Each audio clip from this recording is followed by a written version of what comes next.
Thermistors are basically the heat sensors. ये heat sensors होते हैं। इनका दूसरा नाम जो है it is also called heat sensitive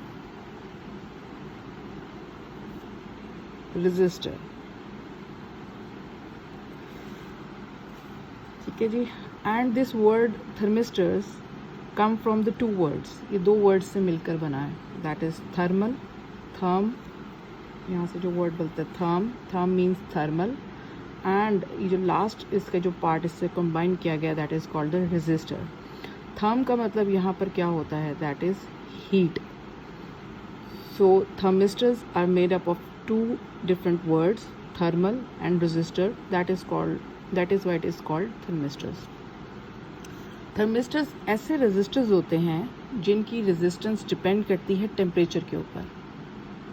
ऐसे रेजिस्टर्स जिनकी रेजिस्टेंस टेम्परेचर पर डिपेंड करती है। अगर टेम्परेचर इंक्रीज़ होता है तो क्या रेजिस्टेंस इंक्रीज़ होती है या डिक्रीज़ होती है, ये हम आगे इसको देखते हैं। हम सपोज करते हैं, लेट अस सपोज कि ये हमारे पास एक कंडक्टर है और इस कंडक्टर में ये इसके एटम्स हैं। हम कंडक्टर में कोई भी मेटल सपोज करते हैं और ये इसके अंदर क्या हैं, इसके एटम्स हैं। ठीक है। और ये जो आपको डॉटेड लाइन से नज़र आ रहा है मूव करता हुआ, ऑब्वियसली ये एक इलेक्ट्रॉन है जिसको हम सपोज करते हैं, let us suppose an electron. ठीक है। अब हम स्टार्ट में क्या करते हैं कि हम इस कंडक्टर को हीट अप करते हैं। जब हम इसको हीट अप करते हैं तो बेसिकली एनर्जी ट्रांसफ़र करते हैं टू द एटम्स, और हम जैसे ही इसको हीट अप करेंगे तो ये जो हीट एनर्जी है ये इक्वली डिस्ट्रीब्यूट होगी, ट्रांसफ़र होगी इस पूरे के पूरे कंडक्टर के एटम्स को। ठीक है। जिसकी वजह से thermal energy of the atoms क्या करेगी, इंक्रीज़ करेगी। यानी ये जो एटम्स हैं इनकी थर्मल एनर्जी क्या होगी, इनकी थर्मल एनर्जी इंक्रीज़ करेगी। और ये कब इंक्रीज़ करेगी, जब हम एक्सटर्नल एनर्जी इसको क्या करेंगे, प्रोवाइड करेंगे कंडक्टर को। ठीक हो गया। अब हमें ऑलरेडी पता है कि जो एटम्स होते हैं ये एटम्स ये स्टेट ऑफ रेस्ट पे नहीं होते, ये अपनी ही मीन पोजीशन पर क्या कर रहे होते हैं, वाइब्रेशन शो कर रहे होते हैं। ये अपनी ही मीन पोजीशन पर वाइब्रेट कर रहे होते हैं। और जब हम इनको बाहर से हीट एनर्जी देते हैं, प्रोवाइड करते हैं, उसकी वजह से वो जो ऑलरेडी एक एनर्जी के साथ वाइब्रेट कर रहे हैं अपनी ही फिक्स पॉइंट पर, तो उससे क्या होगा कि जब हम इसको एक्सटर्नल एनर्जी और ज़्यादा एनर्जी प्रोवाइड करेंगे, उसका वाइब्रेशनल एम्पलीट्यूड क्या कर जाएगा, इंक्रीज़ कर जाएगा। उसका वाइब्रेशनल एम्पलीट्यूड इंक्रीज़ कर जाएगा। फॉर एग्जांपल ये एक हमारा एटम है, ये एटम है। ठीक है। ये इसकी मैं सपोज करती हूँ कि ये वाइब्रेशनल एनर्जी के साथ पहले अपने जो है वो एम्पलीट्यूड के साथ क्या कर रहा था, वाइब्रेट कर रहा था। लेकिन जैसे हमने इसको हीट दी है, हीट हमने इसको प्रोवाइड की है, तो हम देखते हैं कि इसका वाइब्रेशनल एम्पलीट्यूड पहले से ज़्यादा क्या कर गया है, इंक्रीज़ कर गया है। तो बेसिकली हम यहाँ पर ये देखते हैं कि जैसे ही हम हीट प्रोवाइड करते हैं इस कंडक्टर को, इस मेटल को, तो जो एटम्स की वाइब्रेशनल एनर्जी है, वाइब्रेशंस है, वो इंक्रीज कर जाती हैं। सो जिसके रिजल्ट में क्या होता है, ये इलेक्ट्रॉन्स, क्योंकि फ्री इलेक्ट्रॉन्स हैं, हमने एक एंड पे यहाँ पर negative of a battery connect किया हुआ है, यहाँ पर positive of a battery connect किया हुआ है। तो क्या होता है कि इलेक्ट्रॉन ने मूव कर रहा है from this left side to right side. अब इलेक्ट्रॉन्स ने ये मूव करके जा रहे हैं, इनकी वाइब्रेशनल एनर्जी जो है वो इंक्रीज हो रही है। जैसे हमने इसको हीट अप दिया, अभी मैंने आपको बताया कि जैसे हीट हम देंगे तो एनर्जी ट्रांसफ़र होगी, उसकी ट्रांसफ़र ऑफ एनर्जी में क्या होगा, ये एटम्स जो है ये मोर लार्ज एम्पलीट्यूड के साथ क्या करेंगे, वाइब्रेशन शुरू कर देंगे। अब जो इलेक्ट्रॉन्स यहाँ से जा रहे हैं, ठीक है, मूव कर रहे हैं, उनकी जो रेजिस्टेंस है वो इंक्रीज़ कर जाएगी। ठीक हो गया। तो इलेक्ट्रॉन्स के chances to collide with the atoms will increase as the temperature increases. तो उसकी वजह से यहाँ पर हम ये बात करते हैं कि जैसे जैसे हम टेम्परेचर इंक्रीज़ करते हैं किसी भी कंडक्टर का, तो उसमें रेट ऑफ कोलिजन यानी कोलिजन के जो चांसेस हैं वो क्या कर जाते हैं, इंक्रीज़ कर जाते हैं, जिसकी वजह से रेजिस्टेंस क्या हो जाती है, इंक्रीज़ हो जाती है। अब रेजिस्टेंस कैसे इंक्रीज़ होती है, जैसे मैंने आपको बताया कि टेम्परेचर देने से इनका वाइब्रेशनल एम्पलीट्यूड इंक्रीज़ कर जाता है, तो जो इलेक्ट्रॉन का फ्लो था अब उसके रास्ते में ये एटम आ जाएगा तो डेफिनेटली वो इससे हिट करेगा, तो जो उसका फ्लो है वो डिस्टर्ब हो जाएगा। उस डिस्टर्बेंस को हम कहते हैं कि जब उसका फ्लो रुक जाएगा तो हम opposition to the flow of charges को ही रेजिस्टेंस कहते हैं। तो इसका मतलब है कि रेजिस्टेंस क्या हो जाएगी, इंक्रीज हो जाएगी, और जो इलेक्ट्रॉन्स का फ्लो है वो क्या हो जाएगा, कम हो जाएगा। जब इलेक्ट्रॉन्स का फ्लो कम होता है तो रेजिस्टेंस क्या हो जाती है, इंक्रीज हो जाती है। तो इसका मतलब ये है कि जब टेम्परेचर इंक्रीज करेगा तो रेजिस्टेंस भी क्या करेगी, इंक्रीज होगी।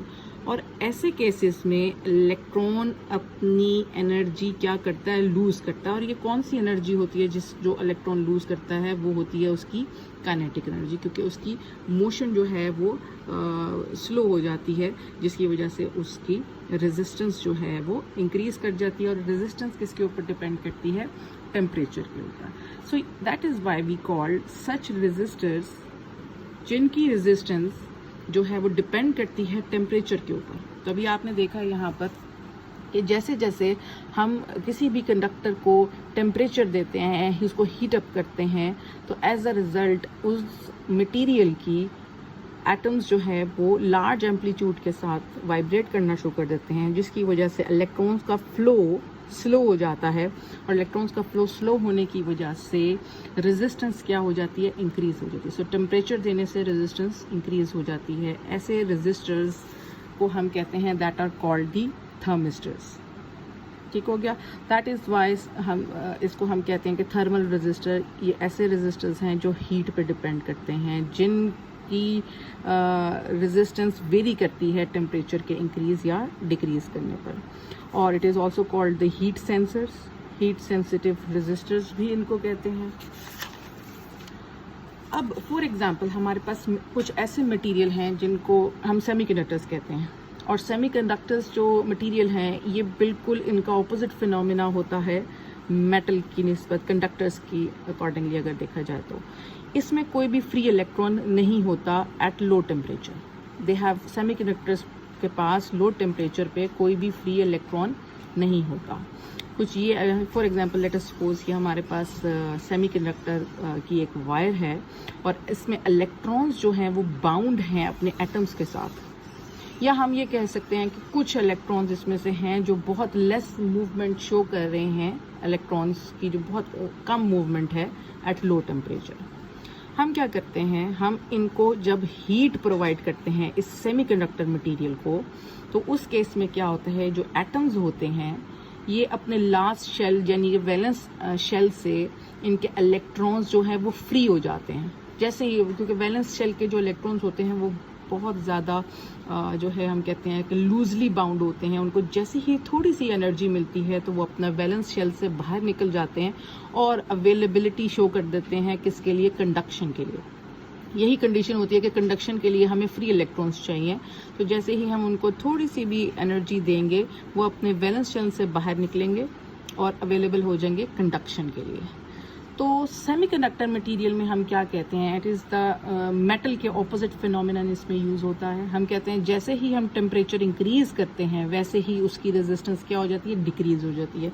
क्योंकि पहले केस में हमने देखा था कि नॉर्मल टेम्परेचर, लो टेम्परेचर पे, जिसको हम 0 केल्विन टेम्परेचर कहते हैं, उस टेम्परेचर पे हम कहते हैं कि कंडक्शन बैंड इज़ एम्प्टी, उसमें कोई भी फ्री इलेक्ट्रॉन मौजूद नहीं है जिसकी वजह से कंडक्टिविटी पॉसिबल हो सके। तो हम उसको हीट जब प्रोवाइड करते हैं तो हम देखते हैं कि वैलेंस बैंड के इलेक्ट्रॉन्स जो हैं वो ईजिली जंप करके कंडक्शन बैंड में चले जाते हैं, क्योंकि लूजली बाउंड होते हैं, उसको जैसी एनर्जी मिलती है वो अपने लोअर लेवल से हायर लेवल यानी वैलेंस बैंड से कंडक्शन बैंड में जंप कर देते हैं।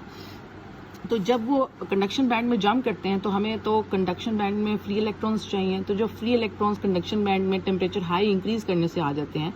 तो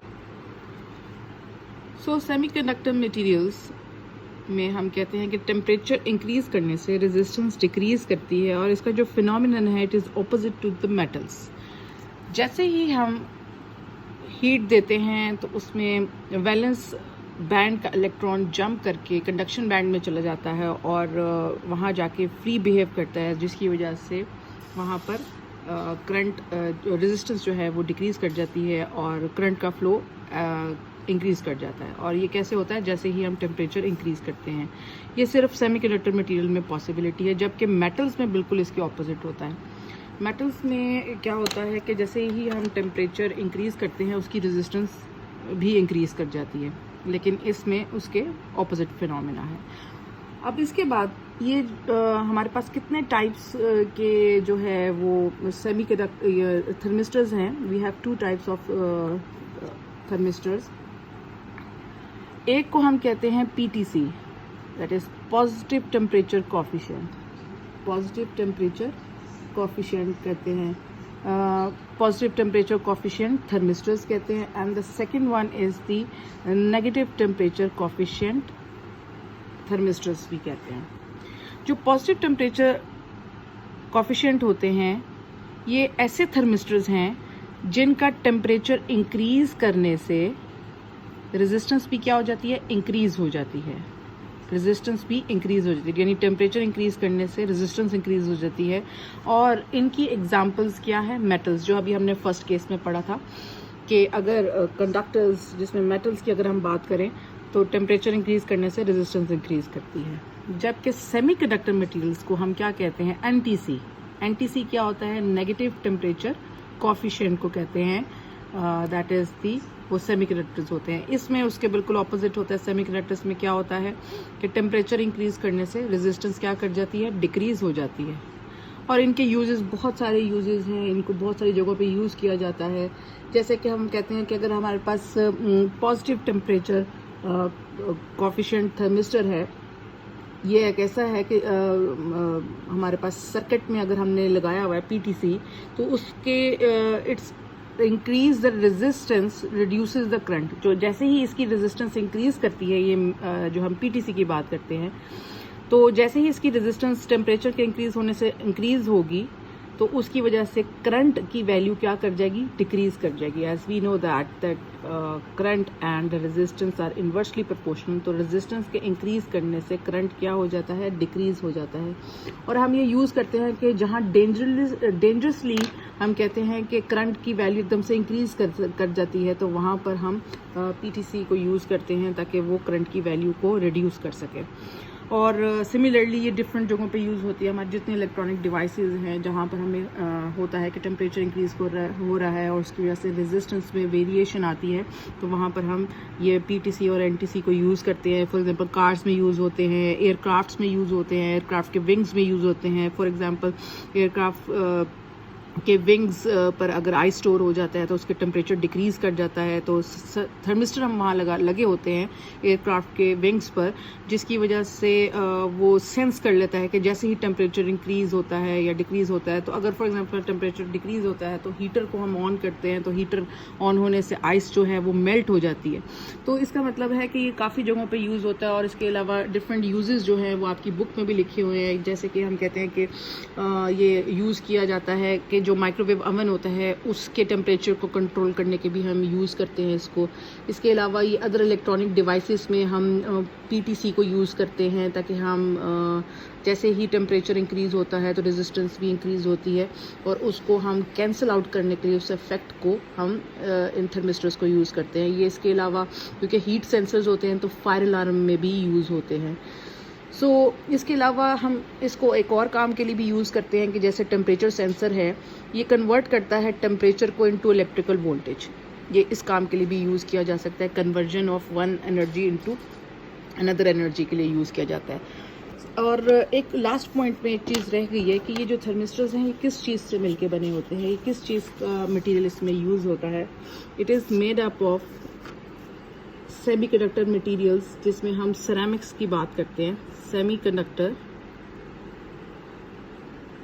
मटेरियल्स, ठीक है, जिसमें हम बात करते हैं कि सिरेमिक्स जिसमें हम यूज़ करते हैं निकल ऑक्साइड को, मैंगनीज ऑक्साइड को, कोबाल्ट ऑक्साइड को, कॉपर ऑक्साइड को, आयरन ऑक्साइड को, एट्सेट्रा। इन सब को हम हाई टेम्परेचर देते हैं और बहुत ज़्यादा हाई प्रेशर भी देते हैं। सो इसको हम फिर अपनी डिज़ायर्ड फॉर्म में जो है वो शेप्स देते हैं, हम बीड फॉर्म में देते हैं, वॉशर फॉर्म में देते हैं, वेरी हाई टेम्परेचर पे फिर हम इसको बेक भी करते हैं। सो इन सब मटेरियल्स के अंदर बहुत ज़्यादा एबिलिटी होती है to emit charge carriers when they heat. जब इनको हीट प्रोवाइड की जाती है तो इनके अंदर एबिलिटी होती है कि बहुत सारे चार्जेस को क्या करते हैं, चार्ज कैरियर्स बनाते हैं वहाँ पर। So this is all about